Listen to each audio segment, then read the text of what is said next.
யாரெல்லாம் ஸ்டாலின் அவர்கள் இப்படி நம்பி நம்ம கிட்ட வந்து நடக்காதுங்க, திமுக எப்பேற்பட்ட கட்சி, சே எப்படி போய் ஆட்சி அமைக்குமா திமுக அப்படின்னு சொன்னாங்களே, அப்படியே நாங்கள் ஆட்சி அமைப்போம்.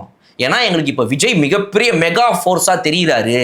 அப்போது now it is Vijay versus rest of everyone. அதாவது முன்னாடி வந்து கிரிக்கெட்டில் மேட்ச் நடக்கும், Australia versus rest of the world.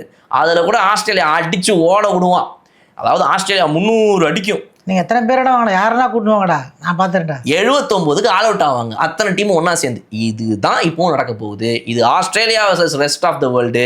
கண்டிப்பாக இங்கே அரசியலில் இப்போது இது TVK versus rest of the Tamil Nadu பார்ட்டிஸ்னு இவங்க வச்சு ஓட விட போகிறாங்க. தாவேக்கா நீங்கள் வெயிட் பண்ணி பாருங்க. ஏன்னா இது தாவேக்கா கிடையாது, இது இப்போ மக்களுடைய கட்சியாக மாறிடுச்சு. மே 4ஆம் தேதி மக்களோட முடிவில் தெரிஞ்சு போச்சு மக்கள் மாற்றத்திற்காக ஓட்டு போட்டிருக்காங்கன்னு. அதையும் மீறி நீங்கள் அவங்கள ஏமாற்றி ஒரு தில்லாலங்கடி வேலை பார்த்து இப்படி ஒரு கூட்டணியை கொண்டு வந்து கேவலமாக ஆட்சி அமைக்க முடிவு பண்ணிங்கன்னா மக்கள் உங்களை காரி உமிழ்வாங்க மூஞ்சியில். விரைவில் இவங்களுக்கு சரியான பதிலடியை கொடுப்பாங்க மக்கள்.